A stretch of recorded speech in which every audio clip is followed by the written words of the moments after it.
Hey guys, welcome back to the channel. ये ratio and proportion का second topic है जिसमें हम और कुछ कंसेप्ट्स कवर कर लेंगे। पिछली वीडियो में हमने रेशियो का मतलब सीखा था, इसके अलावा कुछ प्रॉपर्टीज हमने पढ़ी थी और उस बेस पे हमने एग्जांपल्स की थी।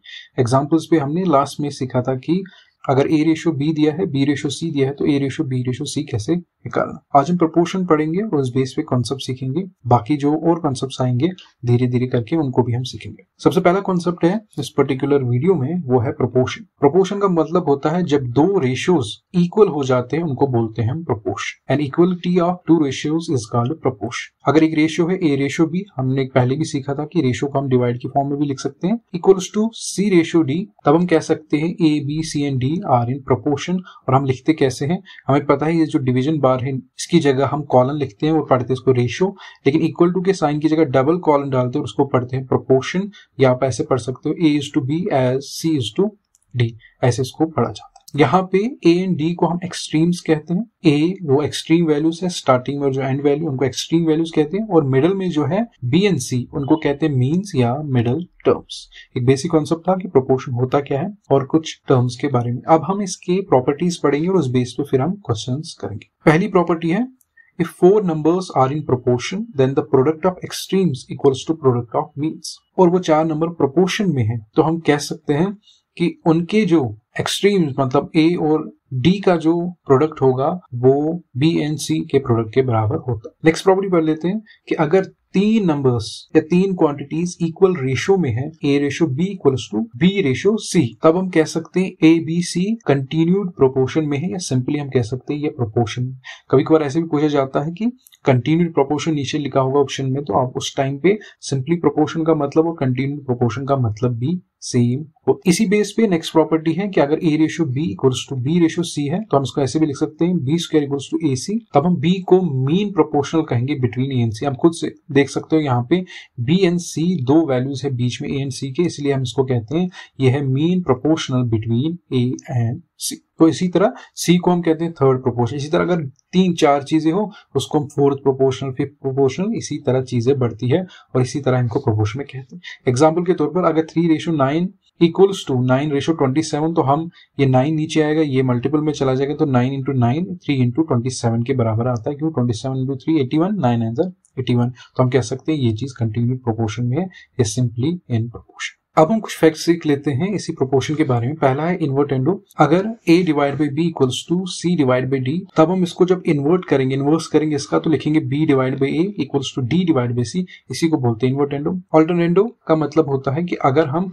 ऑल्टरनेटिव वैल्यूज लिखते हैं, for example a ratio b equals to c ratio d, a को हमने ऐसे ही रखा, यहाँ पे जो b है वो a के नीचे आ गया, तो इसको बोलते हैं हम ऑल्टरनेंडो। इसी तरह कंपोनेंडो। कंपोनेंडो का मतलब होता है कि अगर हम डिनोमिनेटर को ऊपर ऐड कर लेते हैं, सिमिलरली दिस वाले रेशियो में भी हम डिनोमिनेटर को ऊपर ऐड कर लेंगे, उसको बोलते हैं कंपोनेंडो। एंड डिविडेंडो का मतलब है कि इसी तरह से जो नीचे डिनोमिनेटर में वैल्यू लिखी है उसको हम माइनस ऊपर कर देते हैं, उसको बोलते हैं डिविडेंडो।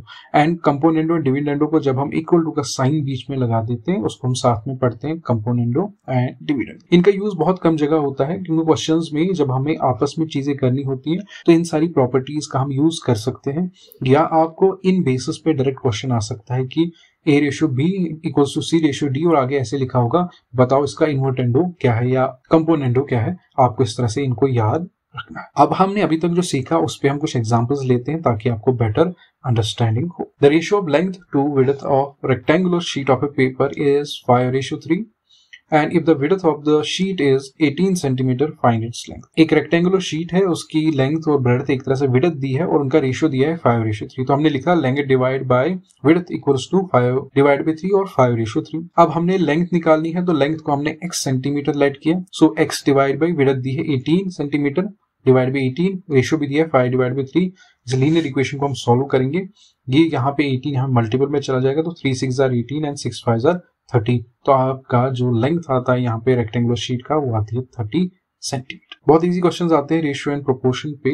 बस इसमें आगे चल के जो कॉन्सेप्ट्स हैं जैसे पार्टनरशिप है, एजेस पे कुछ क्वेश्चंस आते हैं, वहां पे आपको वो कंफ्यूज करने के लिए थोड़े कॉम्प्लिकेटेड क्वेश्चंस पूछते हैं। अब हम सीखेंगे यूनिटरी मेथड क्या होता है। देखो, यूनिटरी मेथड बहुत जगह काम आता है जहां पे हम एक यूनिट की वैल्यू निकालते हैं और इसका हम डायरेक्ट प्रोपोर्शन, इनवर्स प्रोपोर्शन में बहुत ज्यादा यूज करते हैं। और भी बहुत सारे कॉन्सेप्ट्स है जहां पे हम यूनिटरी मेथड का यूज करते हैं। सबसे पहले डायरेक्ट प्रोपोर्शन का मतलब होता है, डायरेक्टली प्रोपोर्शनल का मतलब होता है कि एक चीज जब इंक्रीज हो जाती है दूसरी चीज भी इंक्रीज होगी, और एक चीज अगर डिक्रीज हो जाती है दूसरी चीज भी डिक्रीज होगी। और आपको याद रखना है, प्रोपोर्शन में हमेशा आपको याद रखना है कि चीजें एक समान बढ़ती है, मतलब सेम प्रोपोर्शन में वो चेंज होती है। इनवर्सली प्रोपोर्शन में यही होता है, अगर एक चीज बढ़ती है तो दूसरी चीज डिक्रीज होती है। अगर किसी चीज की डिमांड बढ़ती है तो उसकी प्राइस डिक्रीज होती है, अगर प्राइस इंक्रीज होती है तो डिमांड डिक्रीज होती है। लेकिन यहाँ पे भी आपको याद रखना है सेम प्रोपोर्शन में चीजें चेंज होनी चाहिए। अब इस पेज पे हम एग्जांपल लेंगे ताकि आपको समझ आ जाए कि इनवर्स एंड डायरेक्ट प्रोपोर्शन में यूनिटरी मेथड का हम कैसे यूज करें।